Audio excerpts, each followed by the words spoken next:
What's up, everybody? My name is a-trak. My friend over here is... What's your name? Armand Van Helden. I'm doing it in Vogue language. Yeah, Vogue. yeah.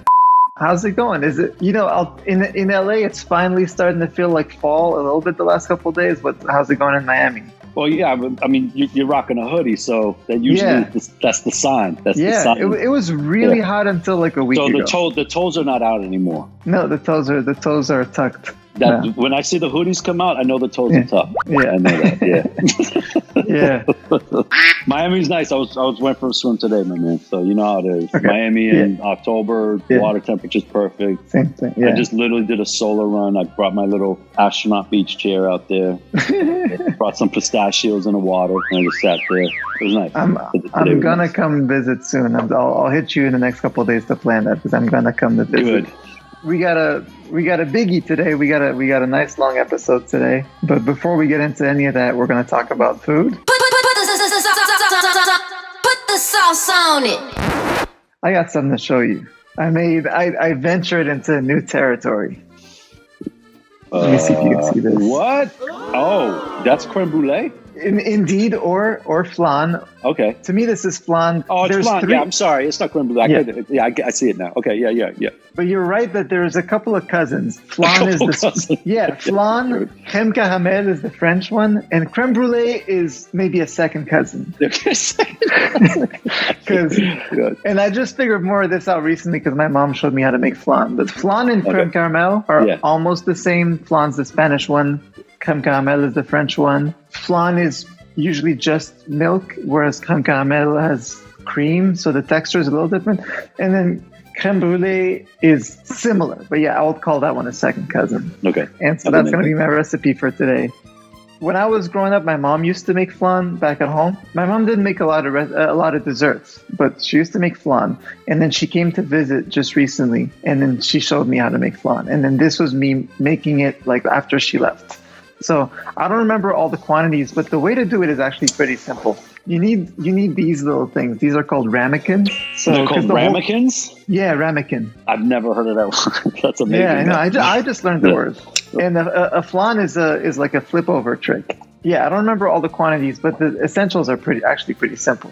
You got to make the caramel, which is just heating up sugar. And then you make the custard, which is the main part of the flan. And then that's all you need to know how to do. So the caramel, you just put sugar in a pan, or some people use a saucepan. I use just a normal pan. You're heating up the sugar, and then it all happens pretty fast. That's the one thing you've got to be sort of mindful. All of your sugar turning into caramel at the same time, because it's going to start turning into caramel in one part of your pan. You can almost burn it. One part of your pan might just get too far and become too dark brown while you're waiting on the rest. So you got to do a lot of moving around. So you're making your caramel.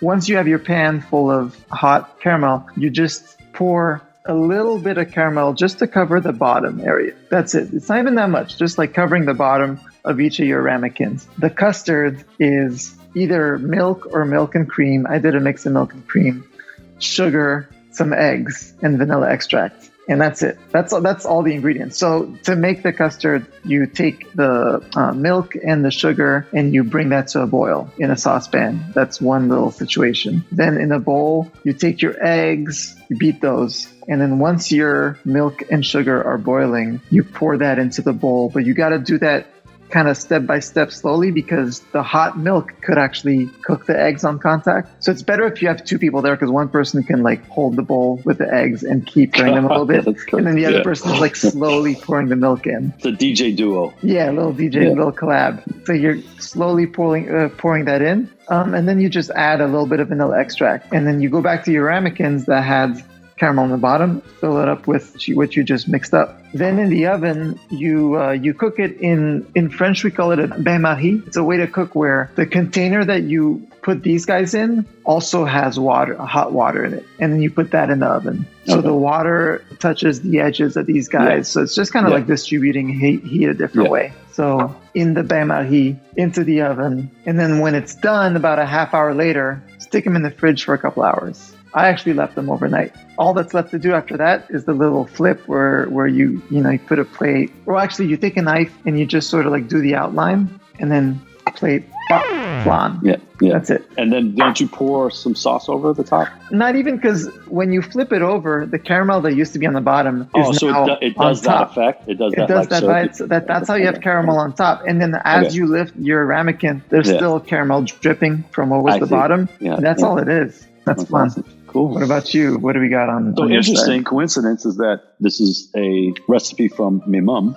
This I haven't made myself. My mother makes it often. She brings this over. She's brought it over before, and I was like, "Oh, I love this." So basically, it's a bean salad, but it's cannellini beans. But the cool thing about it is once you make it, you can apply all kinds of things to it. It's one of these things that you can keep in your fridge in a bowl. You know what I mean? And you can roll it up in a tortilla. You can put it on toast. But once you have it done, then it's good. It's just like now you have a thing sitting there and you have access to it. It's good in the fridge for like 3-4 days. My mom just calls it bean salad. That's what it says here. So it's 1 can. Oh, and it's black beans too. So it's 1 can black beans, drained and rinsed. Same with the cannellini. How do you say it? Cannellini beans, the white beans? Cannellini.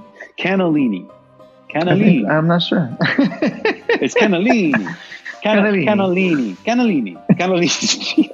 So the little white beans, cannellini beans. Okay. Put in a bowl with 3/4 of a cup of chopped parsley, 3 to 4 garlic cloves, but the large ones. Cloves chopped. 1/4 of a cup of fresh lemon juice. 1/4 of a cup of extra virgin olive oil. My mother wrote, all ingredients organic, of course. Mix it all, like in a big bowl. If you have those metal bowls or a big glass bowl, doesn't matter. Just like like the big bowl. And then you mix it all, then you refrigerate. Add some chopped avocado, little chunky avocado chops. I like that. And that's it. Sometimes I'll just eat it with a spoon. Just grab it right out of the bowl and put it in a bowl and just eat it. It's perfect. It's just like I eat it with a spoon, gluten-free, you name it. It's amazing. Yeah. But then sometimes I'm like, I kind of want put it on like some toast, I put it on. I actually put it on English muffin. I put it in the middle of an English muffin. You can just do anything you want to do with it. But it's really good in a tortilla. The tortilla gets sloppy because it's kind of more wet, but it's who cares? It tastes good. So that's it. Lovely. That sounds great. Cool. I'm a fan of I think bean and avocado is a great combo. Cool. Shall we move on to the next? The Zodiac. Yeah.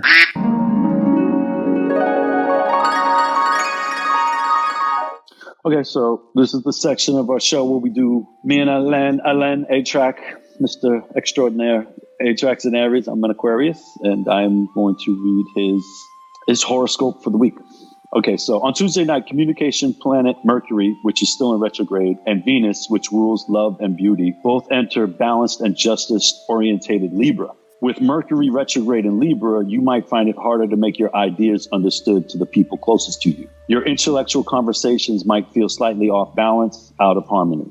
Venus in Libra, however, says there are other ways to find harmony, other ways to understand each other. With the people you love, you can find trust, balance, and mutual care, even if your ideas aren't perfectly aligned. Then on Saturday, there's a full moon in Taurus. Full moon in Taurus. That's like a song title. Under its light, your desires and emotions might come to a head.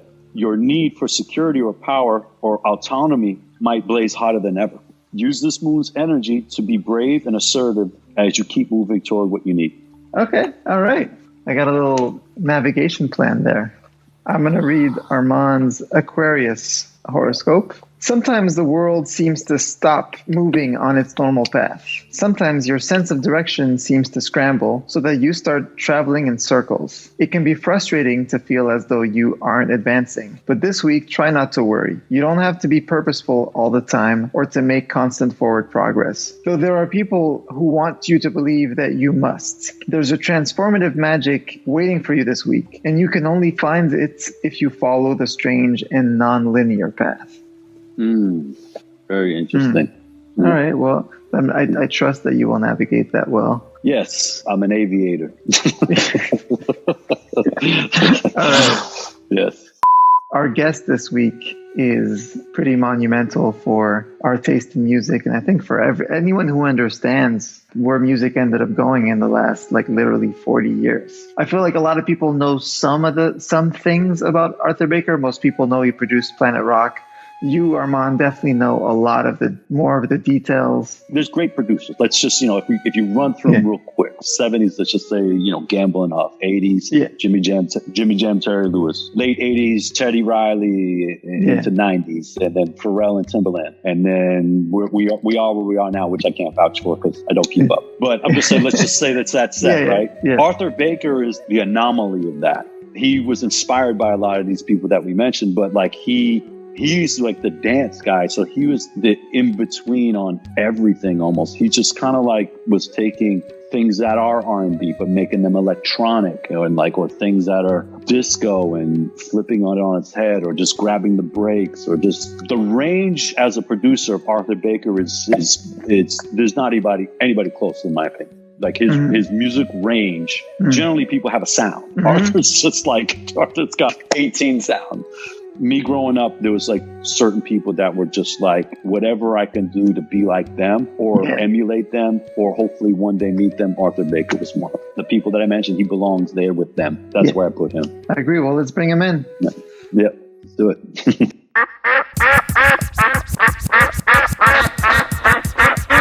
We are joined by none other than Arthur Baker. I'm just going to even say right from the start of all the interviews we've done so far, this is probably the one where I'm going to talk the least. I feel like this is going to be very much of an Armand and Arthur hang. And I'm just going to be saying, that was cool. That was cool. But, jump it, please jump. I'll jump in. I'll jump in with little. Don't even worry about it. Yeah. So. But Armand, did you have some sort of starting point or? Yeah. Well, Arthur, okay.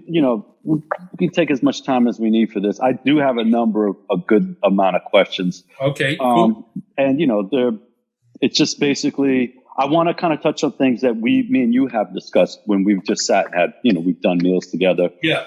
And sure. Me and I would just kind of like on a fan geek out, with Arthur, ask him all these questions from back in the day, and Arthur would be like, tell me the craziest stories, and I'd be like, oh my God, it's just like, and I felt like it's dangerous when I sit with Arthur because it's like you go 6 hours. You go down the rabbit hole. Yeah, but it's also like 6 hours go by. It feels like it's 6 minutes. The freestyle rabbit hole, Yeah, it's just exactly. It's just a fun rabbit hole. It's a fun time hanging out with Arthur and hearing all those stories, and So, but a lot of people don't know your actual, I even talk to people that you come in conversations that I'm like, oh yeah, Arthur he's from New York. And I'm like, Arthur's from New York. And I'm like, no, he's from Boston. Like people, I think you had such a impact on that city as an outsider. People don't even know that you're actually from Boston. You're from Massachusetts.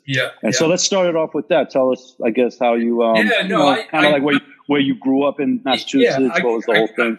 I grew up in Boston and grew up in the, like I was in high school in the 70s, and my first connection for me in music were Beatles, Rolling Stones, and Motown, right? As a little kid, that was the stuff coming out. And living in Boston, it was thought of as a really racist city, right? I mean, that's what it but that was a part of it, of course, but there were also radio stations and clubs and people that, you could connect with, like me as a suburban, because I grew up in Boston, but when I was like 11, we moved to the suburbs. So what was the name of that town? Because I have family there too. I lived in Needham. Needham, exactly. My cousin. And right next to Needham was Newton, and Newton was where the Moog where Moog started. Bob Moog. Bob Moog. They had the thing there. But basically, as a kid, I liked commercial music, and I was like into rock and roll and all that. But my first memory of music actually was in Temple. So that was like when I was 5 and 6 and going to Temple in the holy services, and you'd hear these beautiful songs, and my mother was in the choir. So you would, that was my first experience. The first memory of music is that. And then like the Beatles and Ed Sullivan, all that people my age always talk about, seeing the Beatles on Ed Sullivan and all that. But I literally, loved music, and I my first gig was working at a friend's record shop, his parents' record shop, and they'd pay us in free records, and that's when I was in junior high. And then I continued to my jobs were consistently working in record shops. So basically, working in a record shop in junior high school and high school. And I started getting into like black music and disco and black music. So this is like the best time, 71, 72, Philly, Motown, Gamble and Huff, and the whole sound of Philadelphia. So, that really turned me on to music. And I was thinking that, what are you doing? Yes. There we go. Yes. I did say I was doing an interview, didn't I? My daughter. Yeah. Hi. Hey. Hi. Okay. Hey. Oh, wow, you're so big. Go play tennis. Go ahead. I don't know. Annette? Go play tennis. He's going to tennis. Can't you tell by her? Come on, Emily.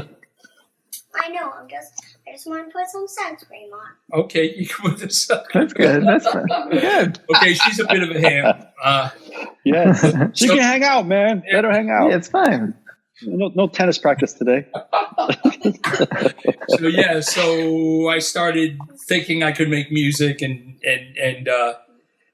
really, obviously, back then, I wanted to make music from the time I was like 17 years old, and I like making music. Yeah, she's making music at 5, but come on. Okay, bye. Bye. Bye. Hold on. Or stay. Okay. Here we go. You can edit that. We won't be editing that. That's wonderful. So she's actually more talented than I was at 15. She's already doing it. But So the thing was, I thought I could make music. For some reason, that arrogance you have that I'm sure that both of you had it too. That you think you could actually make music with no reason why you should think you could make music. You think, I like music, so I can make music, right? That doesn't really make much sense when you think about it, right? But I thought that, and obviously back then, the only way to get in with the music business was to be a DJ, really. So disco was starting. This was like 74. And I was in Boston. I had gone to college for a little while, but I came back to Boston, hooked up with John Luongo, and got in the record pool, Boston record pool. And, started getting free records. And, just, you know how it all goes. You get records. I played in a shitty club. And I would go down to New York and play it like I was a big deal in Boston. And I'd go You played in Faneuil Hall, is that correct? No, I didn't even get into Boston. I was playing in Framingham, Framingham. Yeah. Oh, you're right. That's where my grandmother lives. My big gig was Sadie's in Framingham, which was it was in the Chateau de Ville. Remember that, Amar? The Chateau de Ville. I don't. The Chateau de Ville were a chain of dinner clubs, like supper clubs. And they all, and at this time, it was 76, 77. It's when disco was, the heyday of disco, right, at the time. So they opened up Sadie's in every Chateau de Ville. There was one in Randolph, one in Framingham. It was like Mafia down. It was like total Mafia club. And I would DJ there. And so by being hooked up with Luongo, I'd go to New York, and he had the in with a lot of people, and I'd go to record labels like RCA and Atlantic and get free records. But, and I would say I was a DJ and I was in the record pool, so cool. And, I was hustling, starting to make connections. And then, I thought, I took my, I had some bar mitzvah money saved up, and I went in the studio and started making an album. And I literally hired So you did that in Boston before New York? I did that in Boston. I started recording in Boston before, but see, that's the interesting thing. Before I moved to New York, I cut North End, the North End record, the Glory record, the Ritz record, TJM.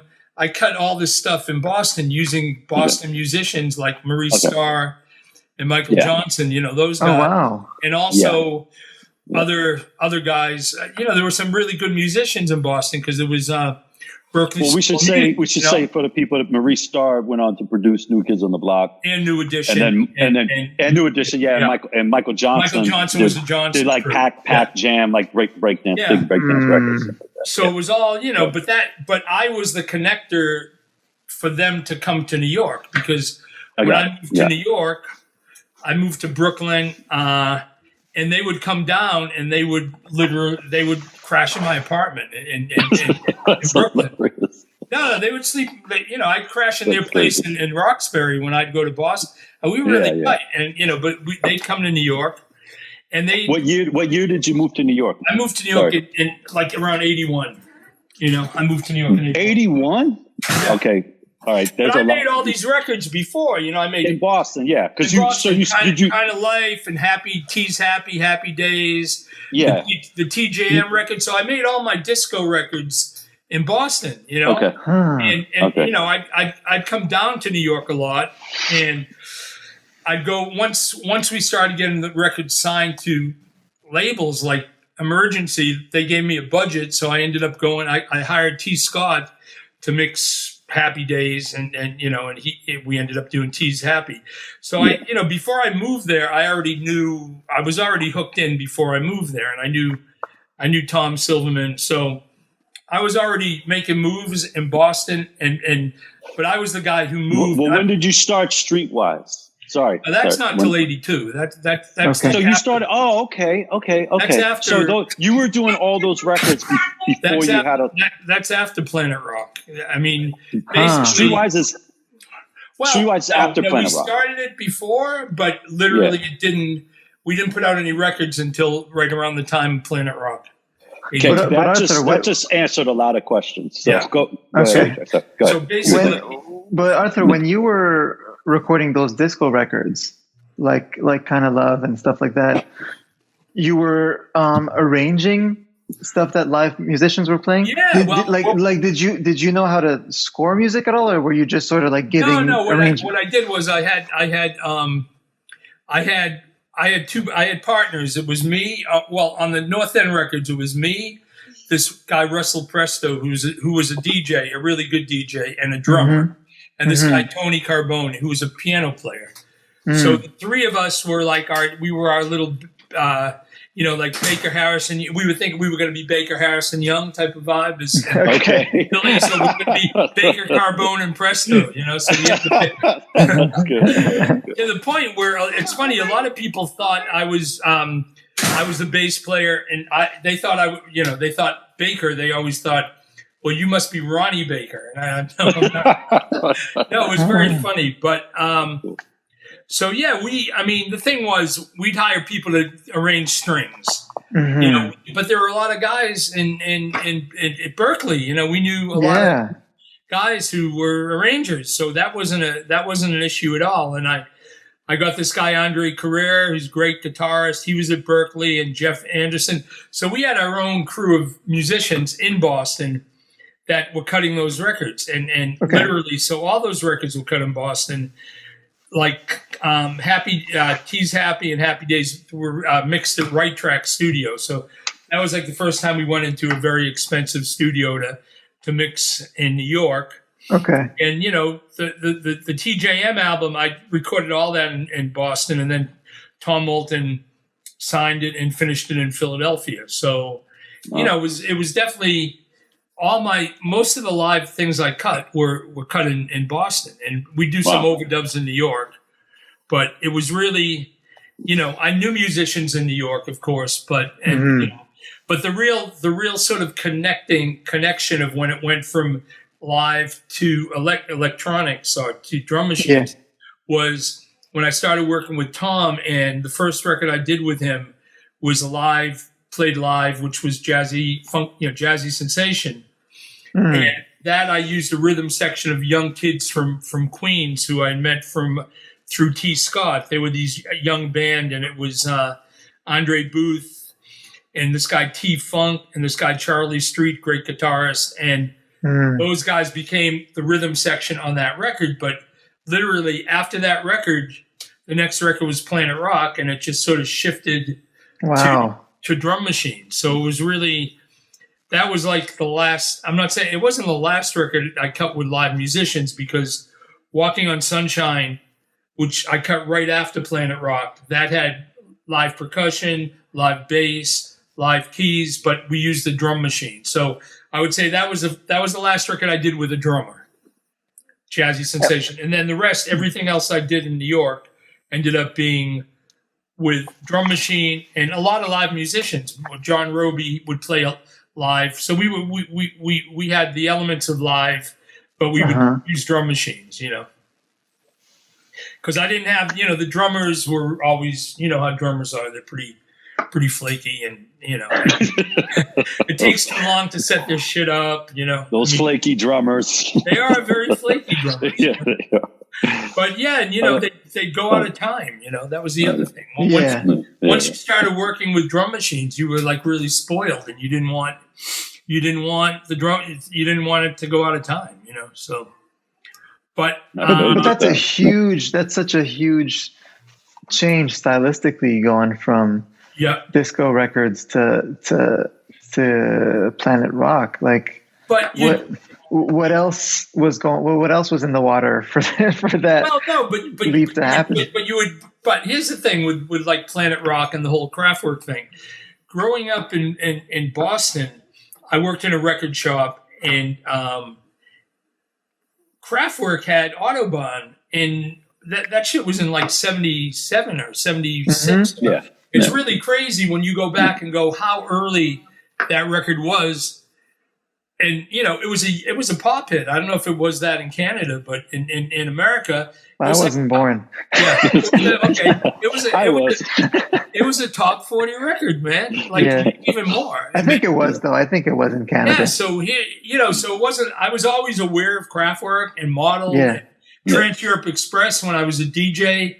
That came out, and you know. Well, Trans Europe Express and Numbers were street records. And here's the thing. They were like it was like more predominantly in the United States, at least. I'm sure you remember this too, because I have a slight memory of it.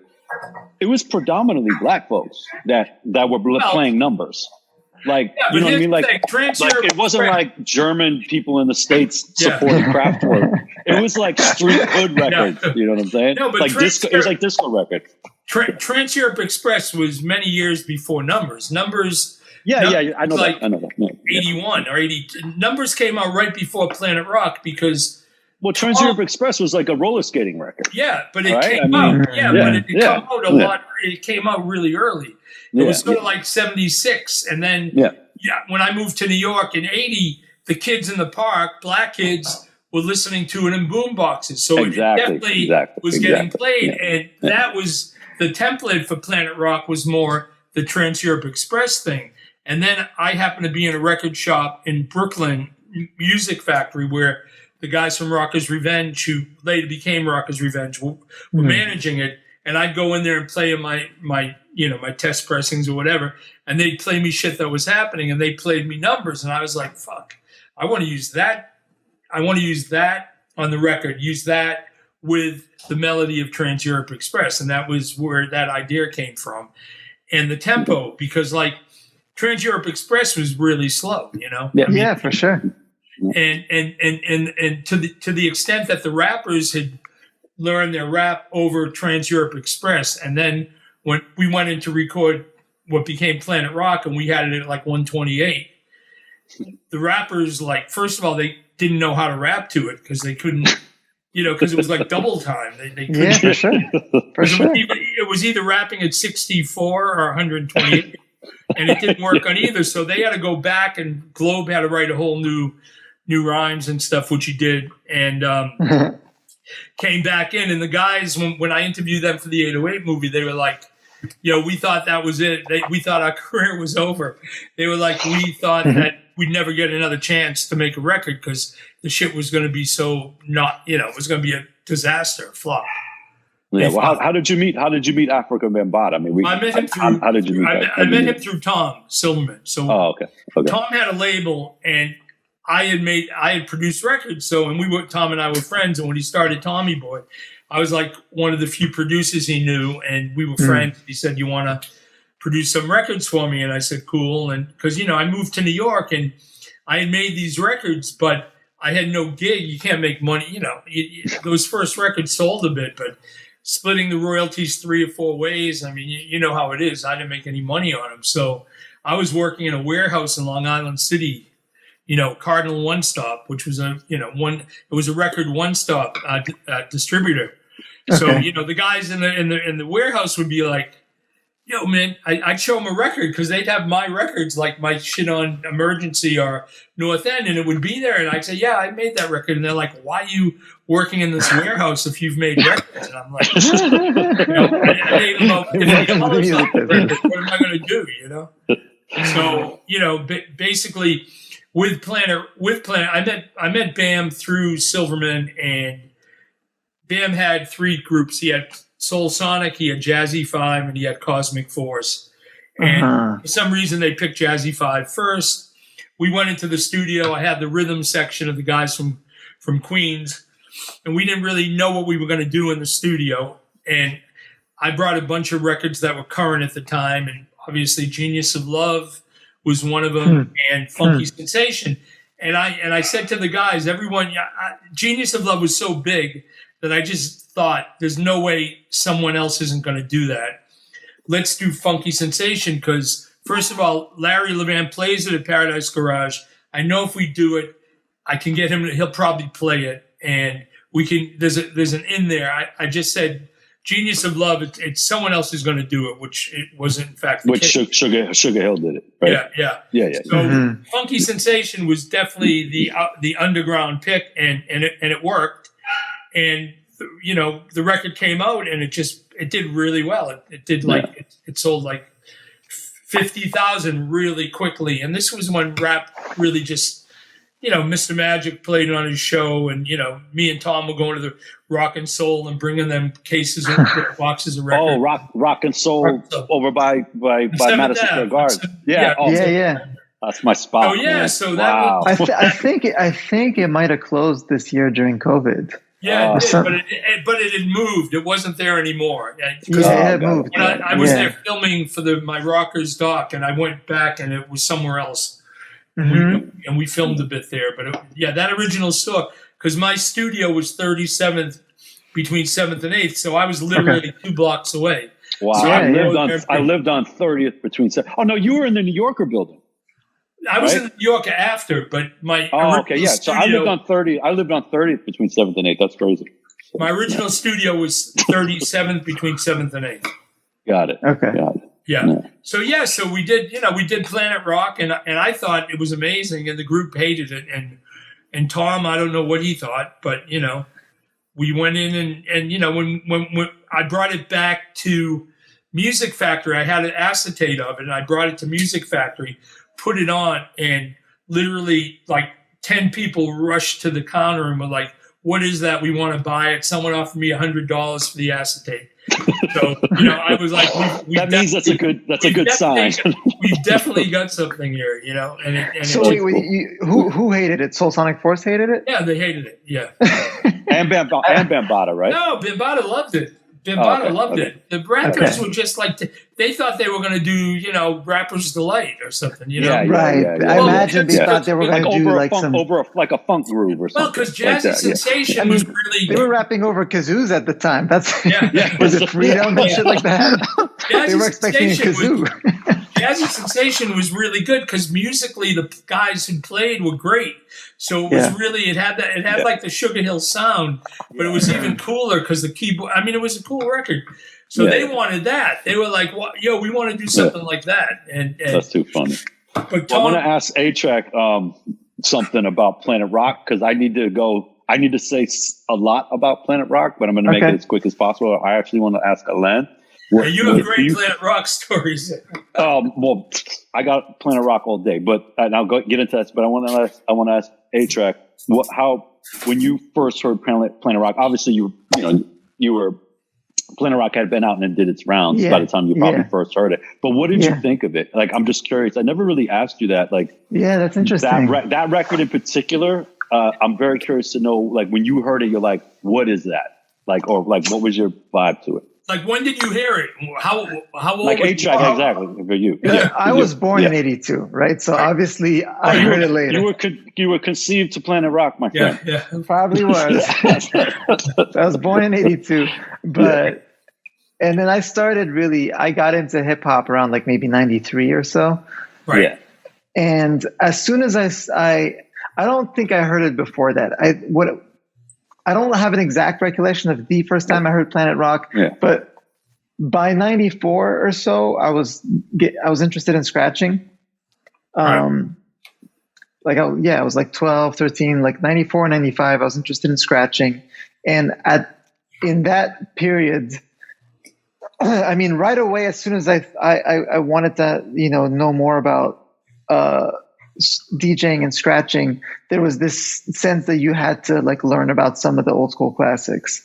And even in those years, like Qbert and those guys used to always scratch over electro beats. Right. So as soon as I sort of like focused on scratching and like started digging up videotapes of a couple of DJs scratching, I saw people scratching over some of the old school electro classics, including Planet Rock and It's Time and Jones and Crew and some of that stuff.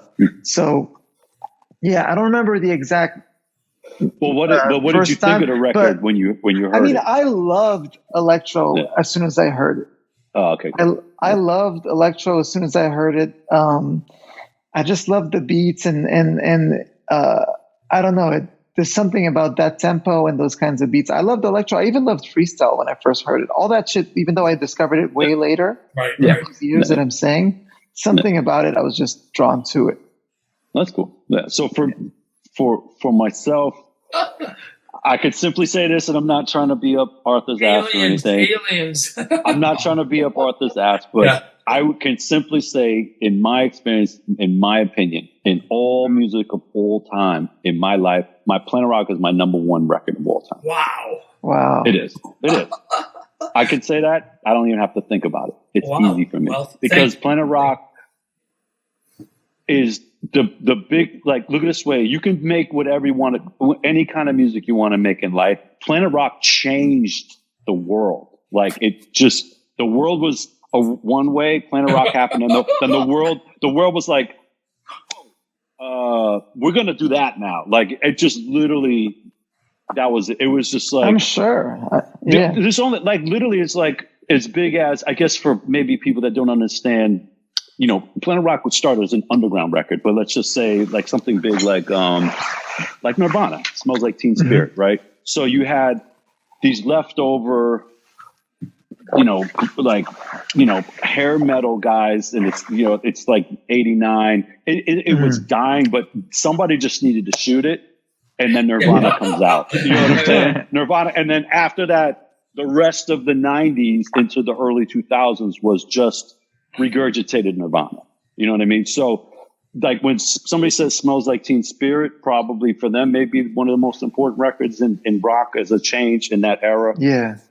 For me, Planet Rock is bigger than even Nirvana. Like, for me, Planet Rock is it for me personally, because I remember, there was Numbers and there was Trans Europe Express, but there wasn't a rap on it. It was some weird German thing. The mix down was very light. It was very light and almost like ambient, like, minimal. It was just very like, it was just like, it wasn't black. You know what I'm saying? So Planet Rock came out. Up to Planet Rock, even there wasn't sonically, nothing sounded like Planet Rock. Like when you put it on the vinyl, it was like the speakers were made for Planet Rock. It's like when you had a loud sound system, Planet Rock sounded perfect on it. Like, it was like people in nightclubs were like, I didn't know my nightclub could sound like that.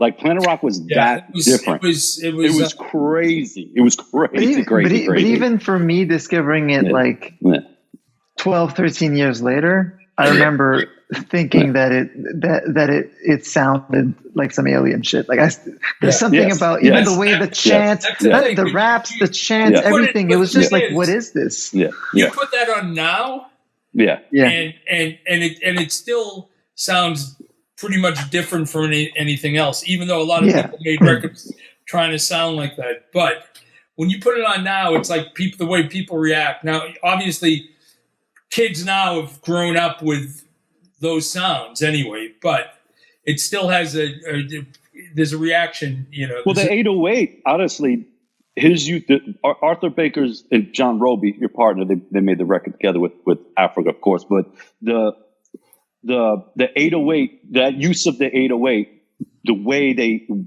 because you can tune the 808, like Phil Collins used the 808 and it doesn't sound like Planet Rock, you know what I'm saying? Right, so right. they use the 808. Thankfully, yeah, thankfully. I'm saying that the way they made the 808 sound was crazy, and so modern music, and like you could put out, you could go to a rap song that came out today, a rap song right now, and it still uses the same snappy snare from Planet Rock.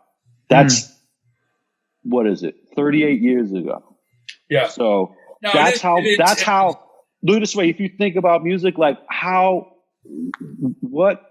so obviously Roland made the drum machine, but the people that that program it and mix it, make it special, of course, right? But to this day, there isn't a record. To me, that's why I put it at my top, because there isn't a record that's ever come out where the sound of it expanded. Well, how many generations is 38 years? I mean, like how many different musical changes? How many musical changes have we gone through? Right. And they still want to sound like Planet Rock. Like these, all the new rap, reggaeton records, trap, you name it. They don't even know Planet Rock. They just know they want that sound. But the beginning of that sound, if they wanted to do their homework, is Planet Rock. There's nothing before it. Right, because you guys defined like the long decay on the kick, and like you said, the snap on the snap. Like you made that machine into what it is as far as how it's known in popular culture. Obviously, we didn't know what the fuck we were doing, but the thing is, like I tried to mix Planet Rock like a dance record for one. See, that's the other thing. We were making a rap record, but we wanted it to be a dance record, which is interesting because the whole way we mixed it and the drops and taking out the snare and just having the claps, it was a very it was a real dance arrangement, which was where I was coming from. So I to me, I can take that credit because I know what I did on the record, and I'm really happy that I had one record like that in my career that we could go back and talk about like this. But when I was mixing it and when I took the snare out and I just had the kick and the clap and it had that beat with the bass and the clap, I'd go, wow, that is fucking amazing. It's different. No, I did. I'm not. I'm not going to be. I'm going to be honest with you. When I did it, and I was doing those things in the mix, I was like, I didn't know. Of course, I didn't know it would. We'd be talking about it 40 years later. But I did say we've changed music tonight. I did. I knew it. That's I knew it because of the combination of the stuff. Because we had the Bronx and we had European melodies and these beats and the Bronx and the rap. But the thing was, even before the rap was put on, we took an instrumental mix, and I was like, fuck, we don't, to me, I don't need a rap on this. That track is just going to blow people away. And it did. A lot of people in the clubs, didn't play the rap version. They were playing the instrumental. But actually, it's funny you say that because my memory is everybody played the instrumental. Yeah. Like my memory was, and then all of a sudden I heard a rap on it, and I was like, "Oh, who rapped on it?" Yeah, I thought it was like, I thought it was after the fact. They were like, it was like two different. It was like two different records, though. Yeah. It really was. It was two different records, and and I think the crazy thing is an instrumental, 10-minute long song instrumental on the basically number one record on Black radio. A 10-minute long drum machine instrumental in 1982 on Black radio, on every urban station in the United States. The number one record, right? Am I right? Yeah. 10-minute instrumental. We would just, that's unheard of. Yeah. They didn't play the rap. They played the instrumental. The instrumental was it. Play the rap, it's just crazy. And it did give the record a real long life. And then when we put out Play at Your Own Risk, with Plan the song on top of it. So that record between the two, which was basically a third mix of the same track with the vocals on it. It was like we had a record that had a shelf life of over a year that people were playing it. Because, I forgot we had done different melodies and string melodies in case Kraftwerk were to sue us and stop it. So that night we did the record, I had Roby, play some other melody. So then I had done this other mix, this rough mix, and I brought it to Jelly Bean, and it had the piano, and it had a bunch of things that wasn't on Planet Rock, but it started just like Planet Rock with the orchestra hit and the beat, and then the piano comes in, and all the music was there, none of the vocals were there, and people went, they totally lost their minds because they were like, what the fuck? We thought it's Planet Rock, but now there's this really ornate acoustic piano and all this stuff on it. So I went back to Tom. I said, man, let me get these guys from Boston down, great singers, and we'll do a song on top of it. And I had been at Music Factory again, where I hung out, and I used to play this video game, like one of the first video games, and they had put a sign up there, "Play at Your Own Risk." And I saw that, and I said, dude, that's the title of this fucking song. And I wrote Play at Your Own Risk. Me and Roby wrote the lyrics as the vocalists were in the studio, and we just sang them lines. We would go, sing a line, give it to them, they'd sing it, and we punched it in line by line, and then they learned it, and we did the vocal in like 2 hours, basically. And that's great. But it was all on the same. It was like 8 more tracks on the 24 track. So, the drums were 8, and then the rap was like 5, and then Play at Your Own Risk was the rest of it. So it was the same beat, everything. The same percussion. Len? Yeah, and then it's all been downhill since. We got a lot more, but I want Len to get in. So well, okay. So one thing I was thinking of. So, Arthur, how would you describe?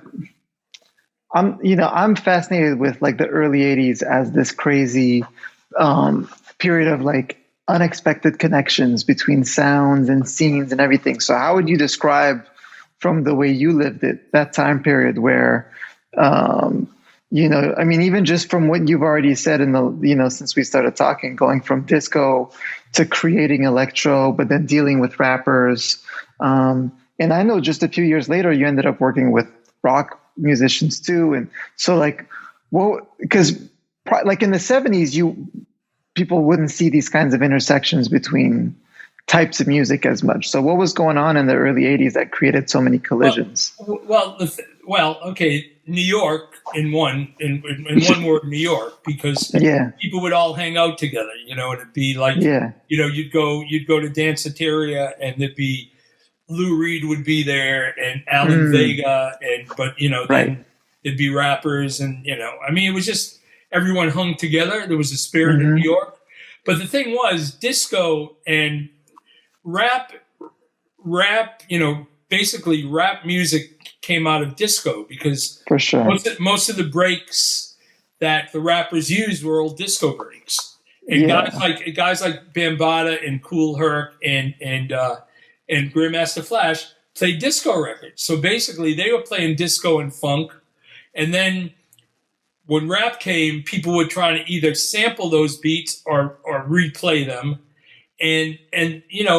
But the thing is, it was it's what I can compare it to is how in London, like in Manchester in the 80s, the guys from Oates would go to the Hacienda, and they grew up with dance music. They grew up with house music. So they had a different look at things than in America. If you were a rocker growing up in the Midwest in the 70s and 80s, you would not hear that music until very later on.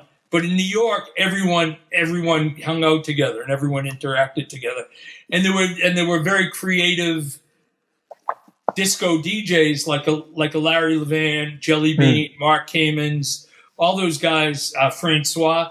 they would play everything. So when if you go to a club and you're hearing The Clash and you're hearing Chaz Jankel and you're hearing rock records at Paradise Garage and you're hearing Sugar Hill Gang at Paradise Garage, you're hearing everything at the clubs. So it starts stretching your mind on what you can actually make, because that there were places that would play it. If you were going out to clubs and you only heard this one thing, you'd be sort of that it would pigeonhole you into making a certain sound. But New York was so open that you'd have guys doing Liquid, Conk, those guys, Arthur Russell, all this crazy shit going on, because it was all about the beat. Like Bambaata's whole thing was, it didn't care what was on top, but if the beat was funky, he would play it. So that was sort of the whole mantra of New York, of hip hop. And also the hip hop kids would hang out at Funhouse, Danceteria. It was just like everyone was hanging together and everyone was listening to the same music. And you had radio stations like BLS and KTU and KISS that were all, and it was very competitive too. So everyone was listening to everyone else's music and trying to better them. And it was, it was a really amazing time in New York for sure. Because you had all the Prelude records, the salsa. So you'd have this disco stuff. But it's crazy if you think about it. Planet Rock came out in '82. Yeah. You got rap coming from this side, punk on this side. Mm-hmm.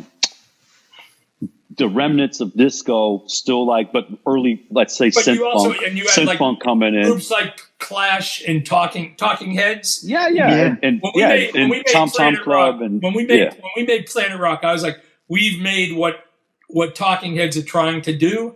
I always got it. Before we put the rap on, and when it was just sort of very minimal, I was like, and we've actually done what they're trying to do.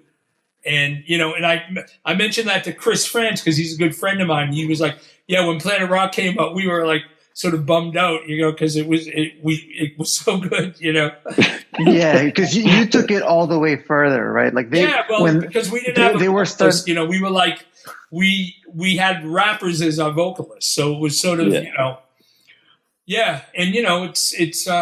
it's interesting because it was the merging of cultures, right? Which doesn't really happen a lot now. That's the thing. Making music now, it's so solitary. And the thing is, when I make something really good, usually now, it's when it's the mixing of cultures. When even I just made this amazing record with Jose Parla, the artist. Jose. You guys know Jose? No, I don't think so. No. Well, he's like one of the top fine artists now. Okay. Like he started off as a graffiti artist, and he lived in Miami and he lived in New York, and he's like Cuban, Puerto Rican, and his shit is like, he's super, super successful. He just at the New World Trade Center, that big piece that is the biggest sort of piece anywhere in the world. That's him. He did that. Okay. Huge thing. But we did a record because he's involved in. He's not a musician or anything, but he loves salsa. He grew up on salsa, but he just loves hip hop. This is an interesting story because his show that he had at the Bronx Museum was in February, and it was the last time I was in New York before COVID happened. And basically, the name of the show was "It's Yours" after the Tila Rock record. And of course, I had put the record out, so I had the multi. So I gave him the vocal, the a cappella, and he had like a salsa band playing and that running on top. But we're good friends, and he's involved in this thing called the Wide Awakes, and it's a political action, cultural thing. And we were on a call, and he read a poem, and I was like, God, man, that's a great poem. I got a track. So I called him up. I said, record it on your phone. Send it to me, and I'm going to make something out of it. And I made it, and the thing is fucking awesome.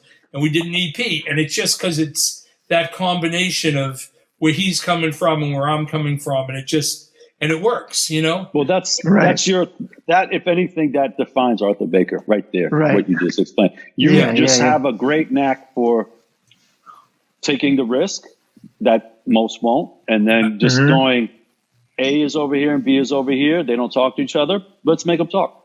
Yeah, exactly. It's not rocket science, you know what I'm saying? So, and the fact that I've just done one that I feel like is fucking ridiculous, and Oscar G just did a remix. I mean, it's very good, but yeah, it's like I like, you know, when I go back now when I'm making records, I try to get that thing happening on my own, you know, whether it's using Frank but with musicians, so like Frank Lord, the percussion player down here that I use. Yeah, so I'm still. Arthur, let me jump to. I got a bunch more stuff. Okay, go ahead. You went modern. I want to go back. Yeah, is that okay? Yeah. Is that all right? It's okay. My point was, I'm still trying to do that. You know, after 40 but you're not still trying to do it. You've done it, and that's what you do. Yeah, you know? But Streetwise, I want to get into the record label. You know, so. To me, that was like, and it's just one of the dopest record labels at the time. Maybe people don't know this. I feel like a lot of people probably don't are aware of this. But Arthur Baker put out New Edition, which basically would be Bobby Brown, Ralph Tresvant, Belle Biv DeVoe, all started on Arthur's label. They're Boston guys. Right. Also, what the hell else was on Streetwise, Arthur? Help me out. We put out Lolita Holloway. We put out Lolita Holloway. You had you did an Eartha Kitt record, Eartha Kitt. Wow. And you did Tila Rock. Dr. John Jet Set. I did Dr. John record. That's true. Yeah, that's cool. Yeah. Wait, so Tila, I thought Tila Rock was the first Def Jam. Single. But I put it out. It wasn't. Yes. Okay. Yeah. I put it out. So you put it out and then Def Jam. So you were the distributor for Def Jam? It was the first Def Jam, but Rick hadn't met Russell yet, so I was so you were the first person before Russell, but you know, you distributed Def Jam the first Def Jam record. Yeah, it was Def Jam. Okay. Yeah, and it was through my label, and amazing. And basically, Rick had the logo. He had his logo and everything, and he wanted to do a cover, and he fought for having a cover, which obviously, looking back, made a million, made sense. So we did it, but what happened was, the problem with it was that it sold out so quickly. We ran out. We pressed like 30,000 sleeves, and it sold out like immediately, and we didn't have any more sleeves. And he was like really pissed off because we wanted to put out records without the sleeve.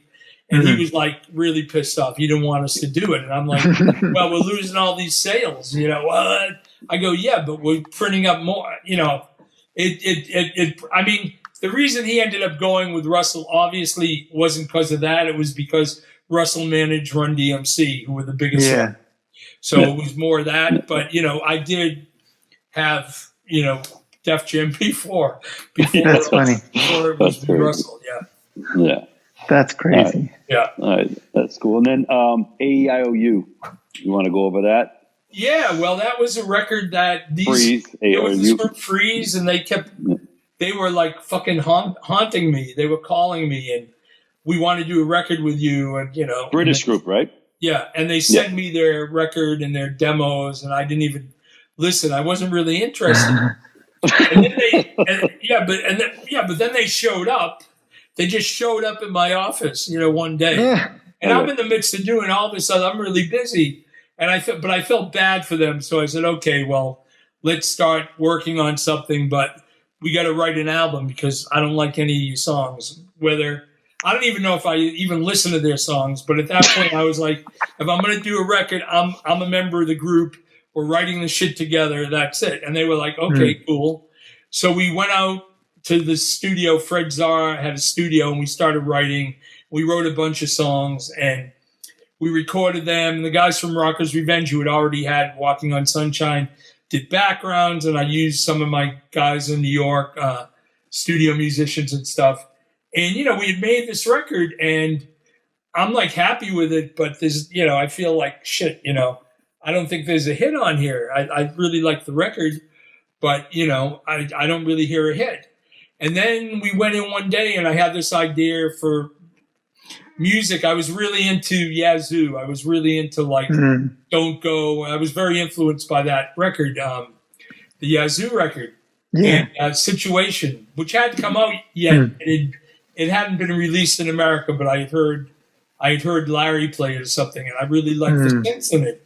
So we went in and we did this track, and there was no vocal or anything. And then I was riding to the studio, Unique Studio, and while I was riding, I had this idea for the chorus for AEIOU, which I sang into my cassette, and we went in, and then we did it, and then the bass had already been down, the piano had been down, and I said to Roby, we need one of those synth lines, we need a synth line, and then he came up with a synth line, and and then Jellybean, I had Jellybean come in to mix it, and we were mixing it at Unique, and they had just gotten an emulator. So because yes, and this is the story I want to hear. Yeah, go ahead, continue. Because it was AEIOU, Jellybean said, "Why don't we sample AEIOU?" And I said, "Yeah, let's do it." And we did it, and then Roby played the solo, and that was how that went. But did he break up the A? Did he have like an A in an octave, an E in an octave, an I in an octave? Is that how he did it? We did it. We did A an octave. Okay. And it's funny because my daughter, who is now sampling her vocals, she's 6, but she's really into GarageBand, and she samples her vocals, and she's playing this stuff. And I said, Papa's record was the first record that did that. I'm glad you're saying that. She said, "Did you make that app?" And I'm like, "Make the app." No, it's before the app. Yeah, exactly. But that does need to be said, and I'm glad that was the first listen. Up to AEIOU, nobody had thought of taking a vocal note and playing it like a solo, having a solo section, like so in his records AEIOU. So let's just say it's A, goes like A, like nobody had thought of that. Done that. No, that was. But guess what? Like how many records after that? Oh my God! Every freestyle record, and the other one was Afrojack Pond the Floor is the same thing. Huh? Afrojack Pond the Floor. That's it. That's AEIOU. That's where that comes from. It's crazy. Well, and anything that does that. So, obviously, the thing was there was with Planet Rock and with that there was this new technology, and we went ghetto with it. We just fucking used it and abused it. It wasn't like we were trying to be polite. We were like trying to do crazy shit with it. So I mean, those records. I mean, it's true. There were and some of those records that year or that 2-year period, the shit we were doing on those records became templates for electro and then, as you say, techno, whatever, because we happen to be open to using them in that way. And that's in the 808 movie. That's what I try to get across, that there were a lot of people who probably heard an 808 and went, nah, that doesn't sound like drums. But obviously that's the point. It doesn't sound like drums. It sounds like the next step from drums. And that's why we used it. And the same thing with like the emulator and how it was used, because, it could be very gimmicky, and that was sort of gimmicky, but it was genius also in a way. Yes, it was genius. Right. Right. Alain. No, you go, Armand. You go. Okay, all right. Well, I want to jump to just one more with Streetwise that I found interesting, that this is like this is about the deepest one I'll get in on the Streetwise thing. Okay. The rest we'll get back up. But I found this record, Use Me, Lose Me. Okay. Yeah, Paul Simpson, right? Paul Simpson Experience. Yeah. And that's 83. Yeah. 84? 84. 84. 83, yeah, 84. And then you signed Colonel Abrams. Yeah. We signed him the first record. So I'm going to jump into a theory. So House music. That was house music. That was pre-house music. Thank you. That's basically, you know where I'm going. You know where I'm going. It started in New York. I hate to say it. Yes. So but, you're saying you can say in Chicago. Chicago, they didn't have the studios we had in New York, or they didn't have access to them. So their records were like more. I'm not going to say like ghetto, a demo. They were more ghetto demo. Whereas ours, Paul was working in a real studio. And Colonel Abrams was working with Winston Jones. And these were guys, they were friends of mine. And they all worked in 24-track studios, whereas the house music 3 or 4 years later was done in someone's house, you know? But we were making those records, and Boyd Jarvis and Timmy Regisford and that whole, those records were 83, 84. And basically, they were influencing house music. I mean, John Rocca, I Want It to Be Real, which was on Streetwise also. The guys in Chicago say that was like, to them, that's like one of the first house records. And I didn't know that. That came out in 84. And that came out before any of the house records came out. But obviously, it's it would go back and forth. But there is a school of thought that will say that the house music it was pre-house music, and it just it is New York. Like you guys were the New York crew. You guys didn't coin the term. You kind of had coming up with something like electronic, like I'm guessing, but like having a drum machine predominantly, not having the higher string section. So we're gonna do like kind of like Planet Rock, but with an R&B vocal. But it's going to be 4 on the floor drums, so it's like a disco. Yeah, but that's like a disco drum machine. That's like what Paul Simpson and Winston Jones. That's what they were making. Okay, cool. I found this little thing, and I never asked you about that. I would always say it was like disco on a budget, right? Because exactly. Disco demo. But the thing is, like house music, Chicago house music. Was disco on a lower budget. New York was disco on a budget. But by the way, that might be why they got it right, because some of the best stuff is still in the demo mode. You know what I mean? So no, listen, man. Polishing it, you lose the soul. But here's the thing: when house music, when DJ International shit started coming out, I was like, oh shit, I really love what these guys were doing, and without sort of recognizing or thinking that what it was at the time, until they started coming over, and Farley came and stayed at my house for a month working on the John Rocca album. Wow! And all he wanted to do was like remix "I Want It to Be Real" because he was out. You don't understand. That was the first.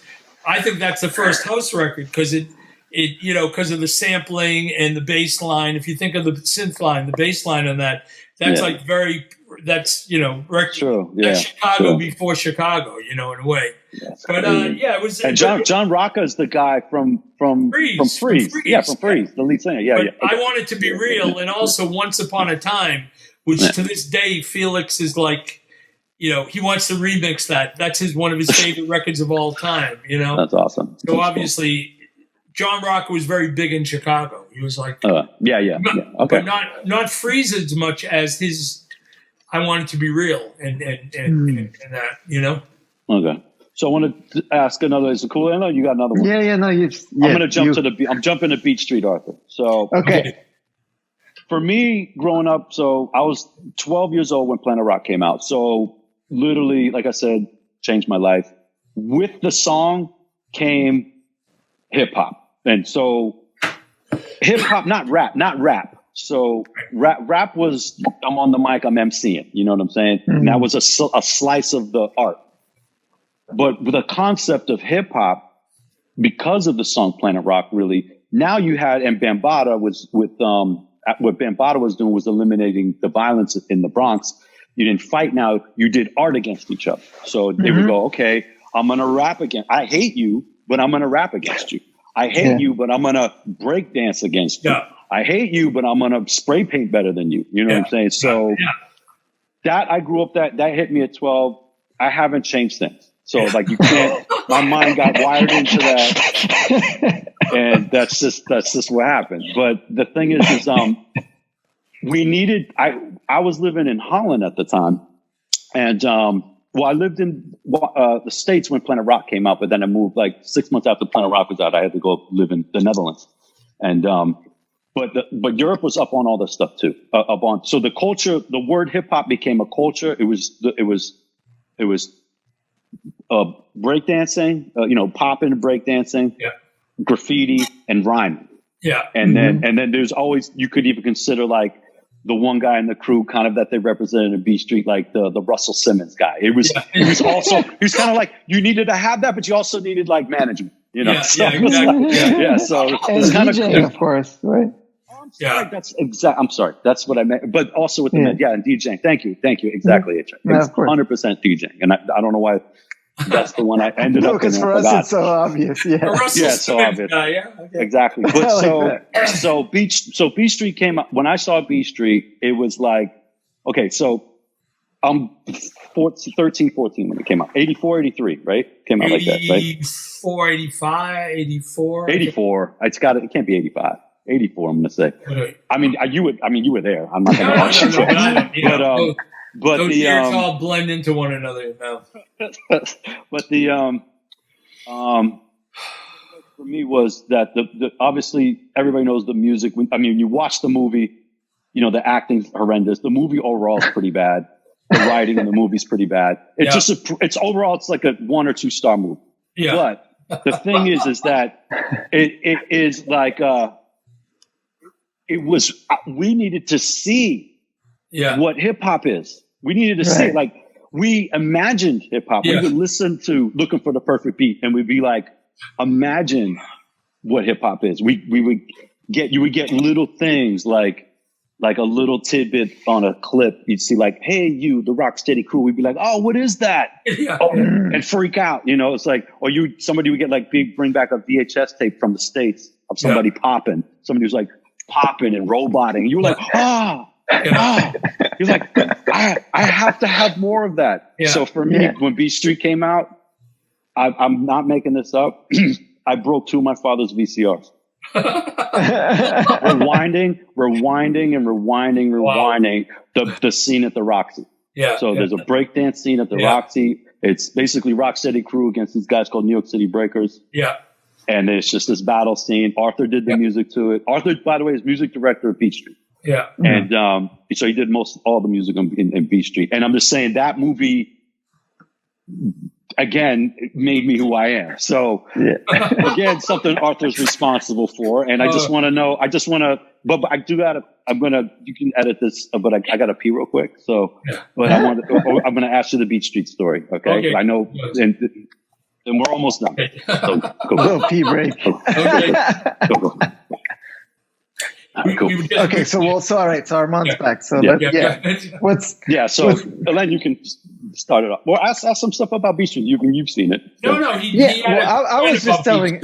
I was just telling Arthur that I actually skipped over Beat Street in my hip hop education, and I ended up only watching it a couple of years ago. And I was telling Arthur, like you said, Armand, it's kind of bad. It's like a Disney version. So what was your experience like, Arthur, in terms of like dealing with Harry Belafonte or whoever? I mean, basically, I'm the guy who brought all the rappers to it, and all the talent, and all the guys were like, "Yo, Artie, what the fuck? This is fucking lame," Yeah. They won't let us smoke. They won't let us drink a beer. What is this, Man, some things never change, because to this day, that's what it's like to bring rappers to I can't smoke here. I don't like it. They're like, yo, man, what's up? Talk to Harry, man. And Harry and I just didn't get on at all. I mean, because I was also heavily into cocaine at the time. So I was like really always fucked up. And I'd go see him and I'd be like, have no patience and whatever. But none of the crew thought much of the movie, and obviously so many people of your age, man, love it. And basically all over the world, when people find out about that I did Beat Street, people geek out more on that than pretty much anything else. Because a lot of people, their first fucking taste of hip hop and breakdancing was that movie, the breakdancing. And the thing is, it was like the document that exported. Yeah, because literally, break-in was bullshit, and we had a great performance of, we had a great battle, and my buddy Michael Holman, who's partners with me in this new project, in a Beat Street project we're doing, he was like the New York City Breakers choreographer, manager, whatever, and he made sure that it got shot the way it was. Because Ken Latham, who was the director, he thought, we'll do a bunch of takes, And Michael was like, no, you can only do one take, because they're gonna just go for it, and the next take they won't possibly be able to do it. So you've got to, instead of doing like 2 camera shoot, 4 takes, do a one take of 5 cameras. And he also had them. That is what that scene looks like too. And, that's he crazy. Also had the camera under the plexiglass, so that when they're spinning. Oh, later. That was later in the movie. That was Michael's idea. So basically, he was really to do with why that is iconic, because they captured the battle. They captured the battle scene. Yeah. But the rest of it was really horrible. You know what I like? As a scene, I like the Roxy tryouts. Yeah, that's funny though. Like the audition. Yeah. That is supposed to be funny, and it is. It's corny. I like that funny, scene right? though. It's funny. Yeah. But look, 2 big people came out of those. There's Brenda K. Starr and the System. Yeah. They were nobodies. Right. They were nobodies, and they're in the Roxy auditions in the movie. Yeah, Dougie wasn't Dougie Fresh. Oh, Dougie Fresh. Yeah, I mean, we had it did the Santa rap. He's like, he's like, we need a beatbox, and then they got Dougie Fresh, and Dougie Fresh blew up from Beat Street. A lot of people blew up from Beat Street, like a lot of people. One of the guys from the System continued on to be a huge pop writer for years and years and years. Like he wrote like Christina Aguilera, Genie in the Bottle. David Frank. David Frank. Yeah. David Frank. He's had a long career. Yeah. Started on Beach Street. Crazy. Yeah. Right. I hired them. They were friends of mine. I hired them. Oh, cool. I pretty much hired everyone on that movie. Right. So then when the movie turned out, they had the song "You Were in My System." They had already had that. Yeah. Okay. And they wrote a song for Chaka Khan that didn't end up getting used, and then I think she used it on her album, and there was a bit of a fallout over that, because I ended up. Well, who else broke out of that movie that most people won't know? It's Carl Sturken and Evan Rogers. I don't know if you know who they are, but they wrote with me. They wrote "This Could Be the Night." The Cindy Mizell. She came out of there. I mean, Lisa Fisher. They were both in that movie. I mean, Yeah. But Carl Sturken and Evan Rogers ended up discovering Rihanna. Wow. They produced That's a long road. No, they produced her first 2 albums, and then sold the deal to Jay-Z. But they've been making money off of that. They met because Evan's wife was Bahamian, and they went on a vacation there, and her best friend was Rihanna's mother, and that's how that happened. So they're out of Beat Street too. They wrote 2 songs on Beat Street with me. That's crazy. So there were, it was pretty much everyone who was hanging at the time.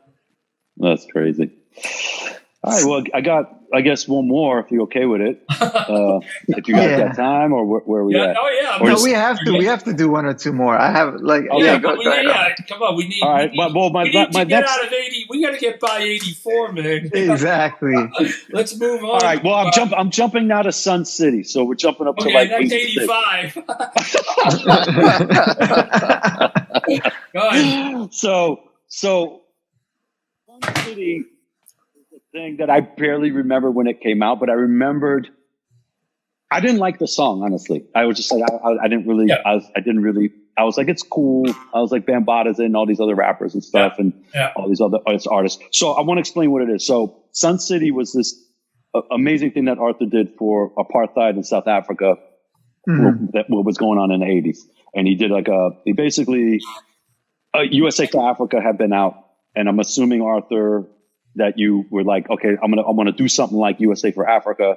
Yeah, I was writing songs with Steve Van Zandt, who was Springsteen's guitars. Yeah, the guy with the gypsy rap dude, who was right? in the Sopranos for But we were working, and then basically, it's a real.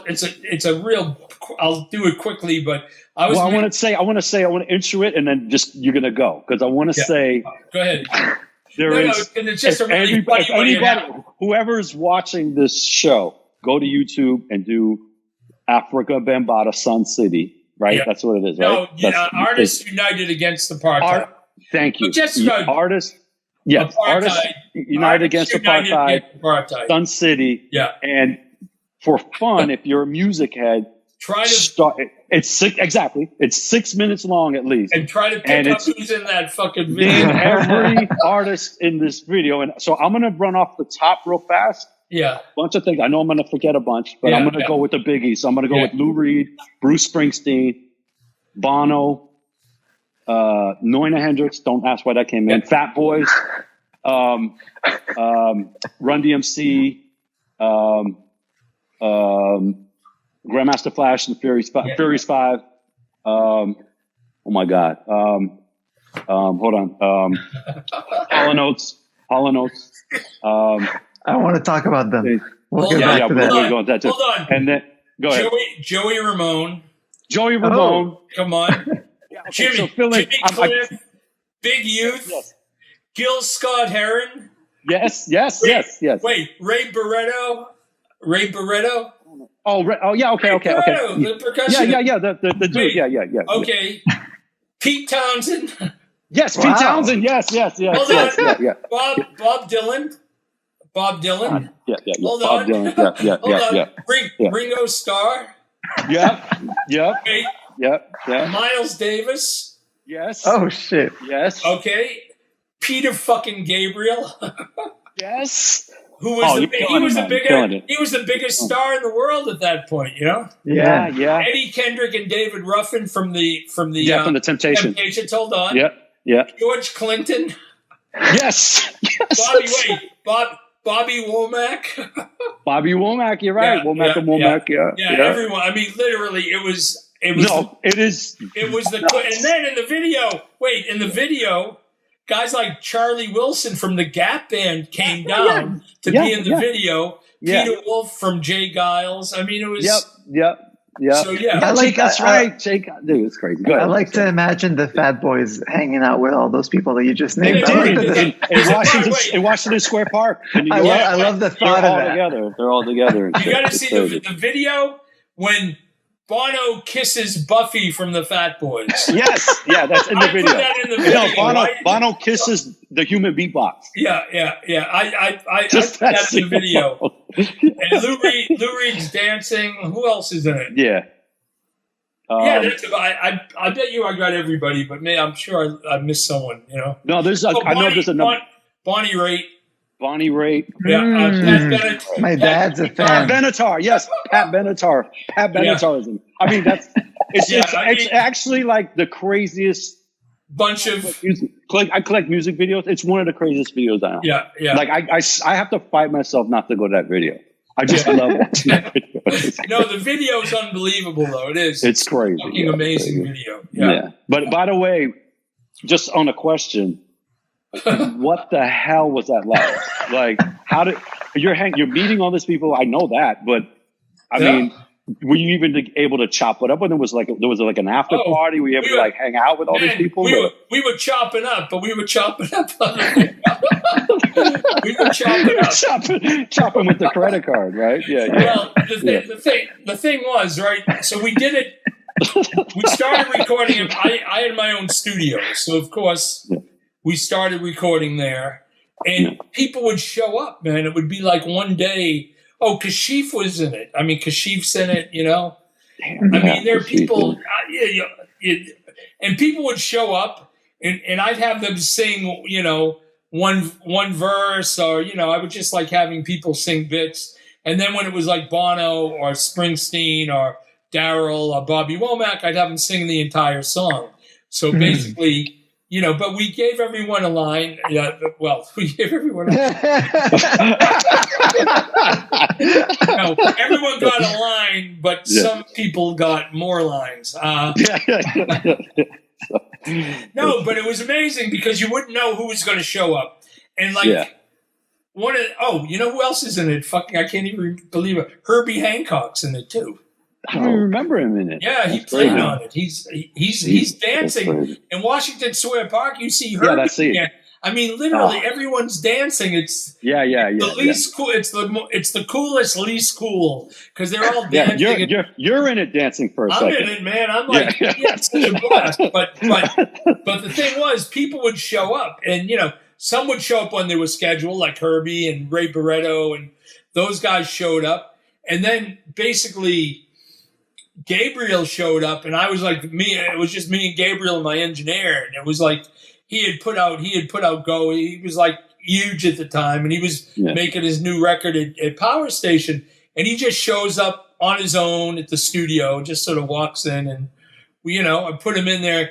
And basically, I didn't want to give him like one of the lines. I just said, "Listen, I'm going to give you the percussion," and there was a percussion bit, and I'm just going to give you that, and you just do your thing, like.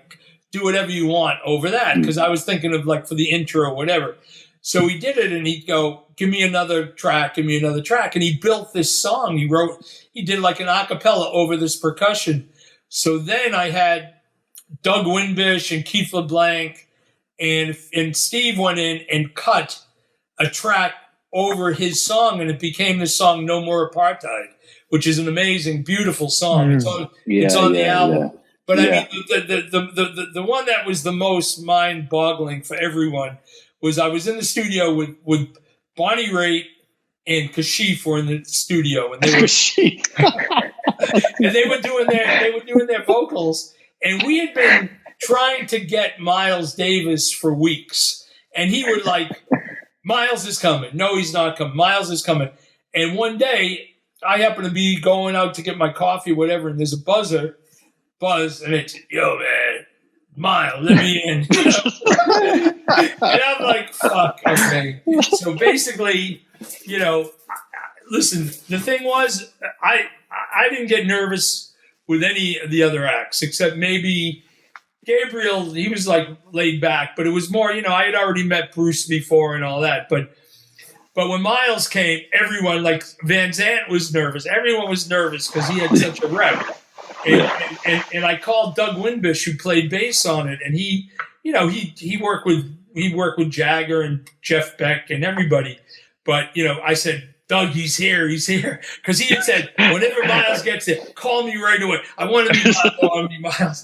So Miles comes in, and he's wearing this polka dot shirt, like with a fucking cape, and it's 80s, and he's like wearing these big glasses, and it's like. Prince had nothing. I mean, forget it. Miles was the original Prince as far as, and so he goes in and we give him the track, and basically we have a cameraman in there shooting because we're shooting everything for this. For the video. We had like a crew every day. It was great. No. So everything was shot, and the guys, in the cameraman, and we're running it and we're recording, and Miles like going. Get out of here! You're the wrong color, And we're like, what is this? We're going. Is he talking about the cameraman? What's he? And then we realize he's like the voice of South Africa of apartheid. So he did this genius sort of talk rap thing, and then he played, and it was just unfucking real. So I mean, the recording process of that, most of the things that. I'll remember, and I was out of it because it was really the worst of my cocaine addiction or whatever you want to call it.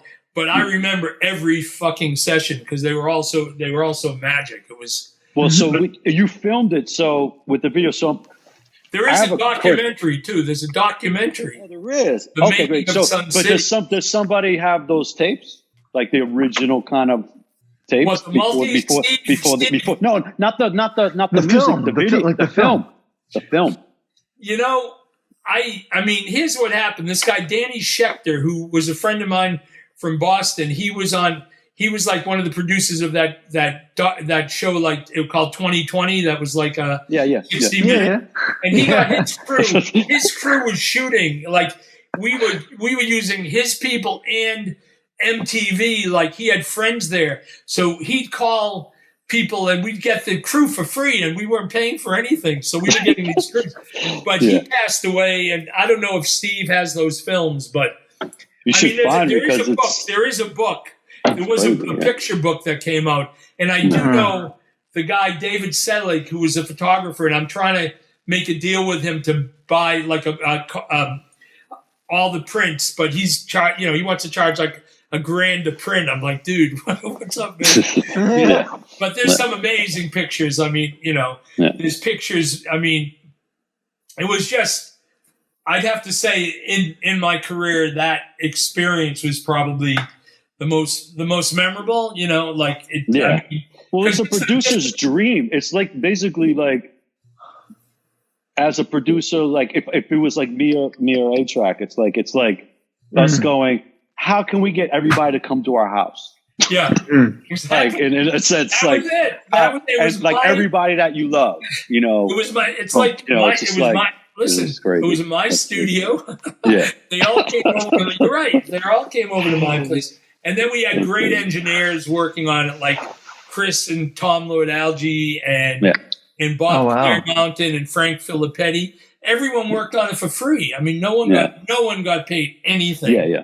None of the. We got studio time for free. It was, it was amazing. It was an amazing project, I have to say. That's cool. And musically, it's like we got nominated for a Grammy for the best vocal arrangement in a rock song, which we lost to fucking the Eurythmics, those fuckers, And then we got nominated for best long form video, and we got beat by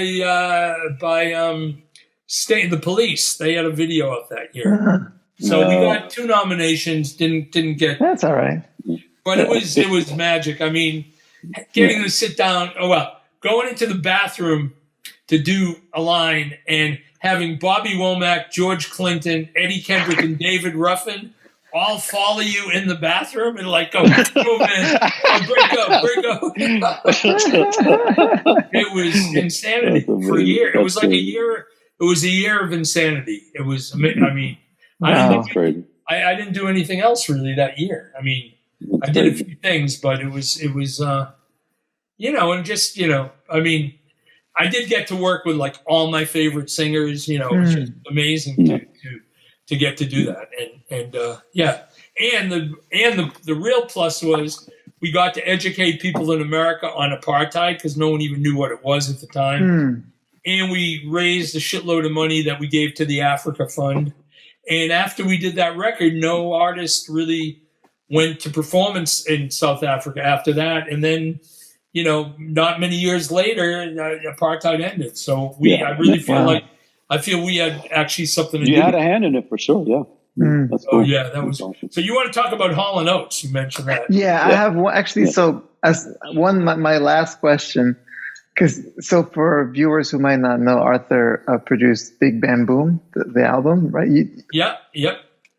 I have one specific question about that. Okay. Yes. The first song mixes into the second song. It's like a beat match. It's like a DJ mix, right? Yeah. Well, how'd you guys do that with the technology?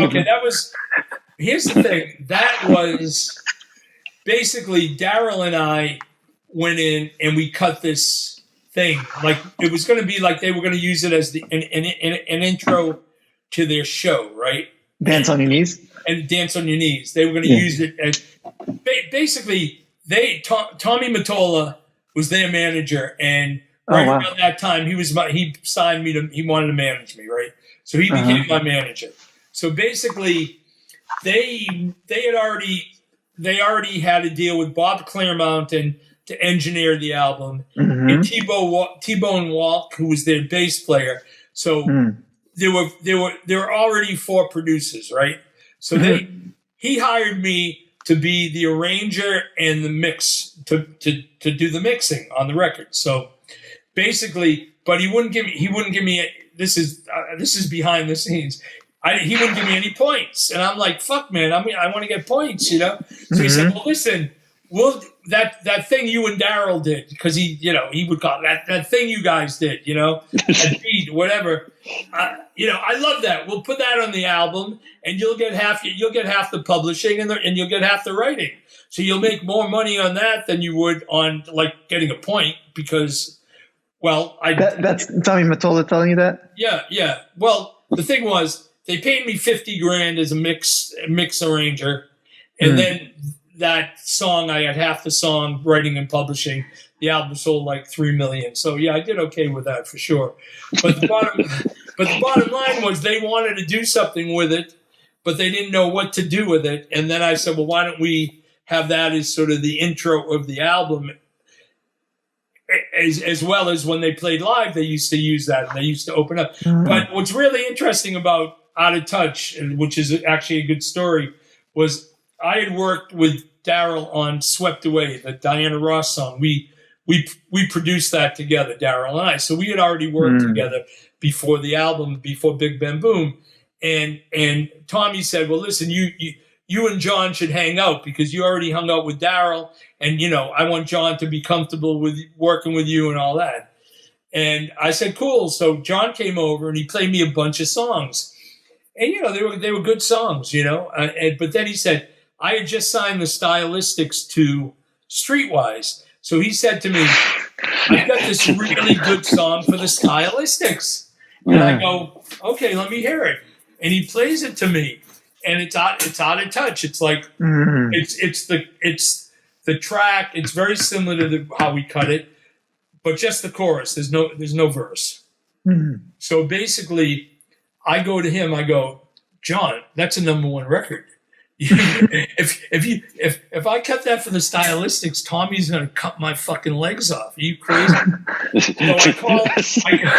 I call Tommy up, and I go, he goes, oh, so what, does he got anything? I go, yeah, man, he's got this track he thinks I should cut for the Stylistics, but it's a fucking #1 Hall & Oates record. I'll be right there. Gets in his limo. He's there in like 10 minutes, and we play it, and he's going, man, you're fucking right. That's going to be the first single. But then we go into the studio, and John wrote the chorus, right? So John's thinking he's going to sing the lead. Sing it. Oh, so yeah. I'll never forget this, because we're at Electric Ladyland Studios, and it's Friday night, and we've just sort of cut the track, and John's like, yo, I'm leaving. They weren't late night workers. Well, John wasn't. I'm going out to the Hamptons. I got to leave. Okay, I got to. So he leaves. Daryl's like, hook up a mic, so he gets a Shure 57, and he's sitting in the room, and he just like sings the Out of Touch, like the melody. He didn't have, the lyrics weren't done, but he's singing, the melody. And he's just like, I'm like, wow, that's fucking amazing.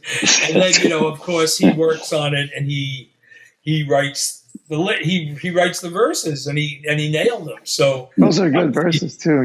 Yeah. And obviously John comes back, and he's a bit, John knows that, but then there was another song later in the album, which a similar thing happened, where John wrote Possession Obsession, and basically Tommy called me up and said, man, you gotta talk John into letting Daryl sing the lead on it.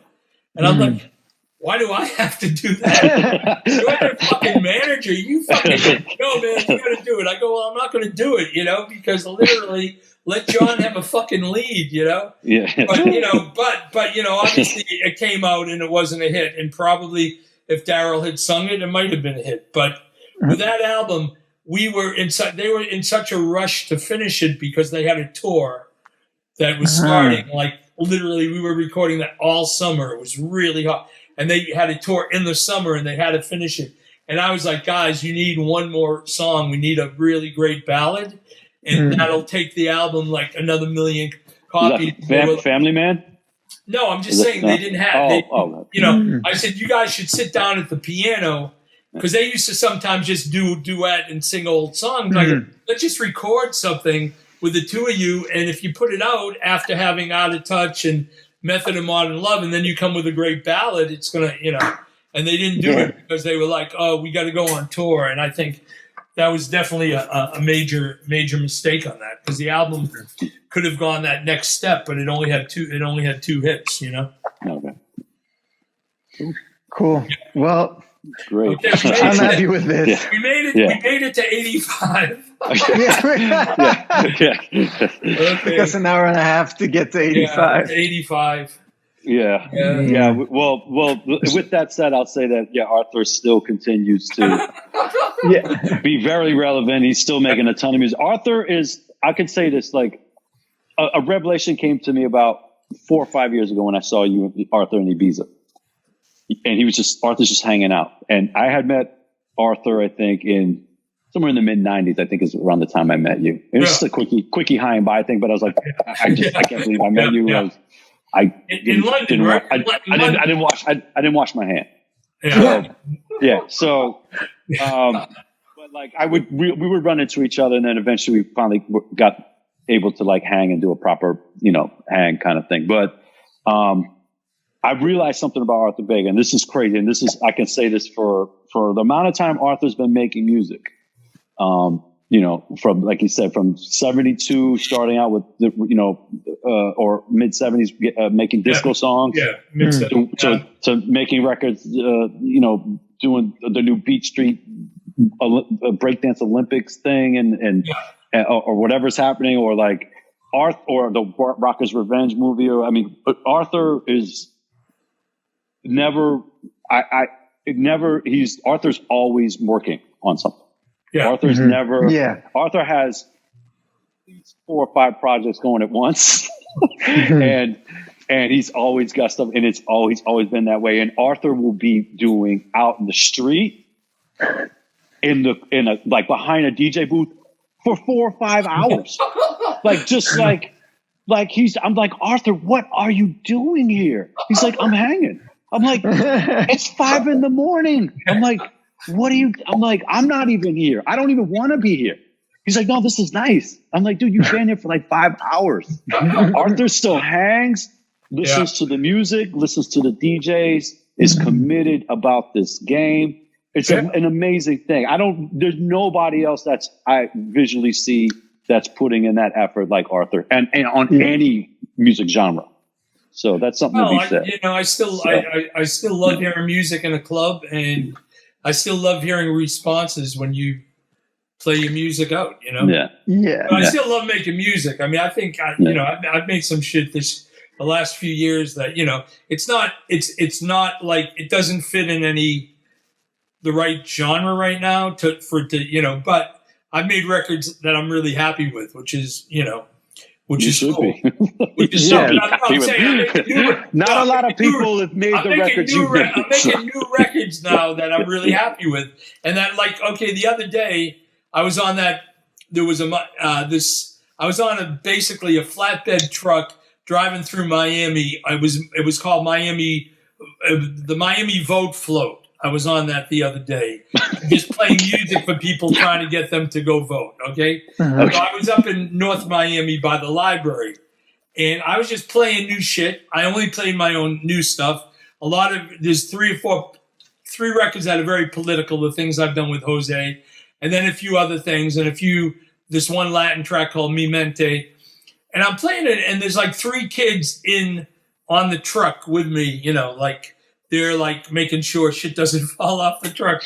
And they're dancing, and they're like going, yo, do you have an Instagram, man? That shit, that music you were playing was amazing. And I tried to Shazam it, but none of it's on there. I go, it's my music. I haven't put it out yet. And they were like all like 20, 25 years old, and they were all like, fuck, man. So to me, I still get a charge out of making music that will make kids dance, And the thing is, when that was the thing, we didn't talk about the Rockers Revenge thing, but I've done a movie with Rockers Revenge, a documentary, and Rockers Revenge were a group that I did Walking on Sunshine with in 82, 83. I worked with them 83, 84. They had one hit. They had a track in Beach Street. They had a few other things, and that was it. And we stopped working together in 88. And then literally like in 2014, one of the guys calls and like, you want to make a record? And we made a track, and we made one track. And when I heard what we had made, I said, shit, Damian Lazarus will love this track. I had some reason I thought, sent it to him, and he was like, bro, what is this? I want to put it out. What is it? I go, it's Rock with Revenge. And he goes, you don't understand. Walking on Sunshine was one of my favorite records. So he put it out as his 200th release. So then I decided I'm going to do a movie on these guys because, you know, it's just like too good of a story. So we've been doing that. And the thing is, I took them on a tour a few summers ago, and they were doing, and, you know, the charge they got was out of making young people dance. And you know, because then you go on these gigs where it's all old people, like when it's like, you know, a Jelly Bean, like Funhouse reunion party or whatever, you know, it becomes, it's like retro. But I took them to Barcelona, Razzmatazz. I took them to Mykonos. I took them to Ibiza, and they played a mambo, and they played Scorpio and Mykonos. And people some of them might have known some of the songs, and some might not have known any of them, and people were just reacting. So to me, that's, you know, what keeps me trying to make music, besides the fact I love making music, but it's really cool to be able to still connect with young people or an audience with new music, you know, because, I mean, you know, we talked about my old shit, and I'm very proud of it, of course. I know that early 80s stuff really did change the way music was perceived, and people produced music, for sure, you know, and it changed the sound.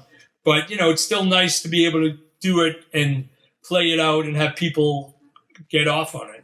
Of course. Well, I follow in your footsteps, Arthur, because I'm the same. I follow in your footsteps, You'll be 60 years old, and you'll be yeah. You guys will have more money, though. That's the issue. You guys will have some cash, but, you know, I love doing it, and, you know, yeah. That's awesome. Awesome. Cool. Thanks, Arthur. Good. We got it. Thank you, man. Yes. We got Wonderful. It.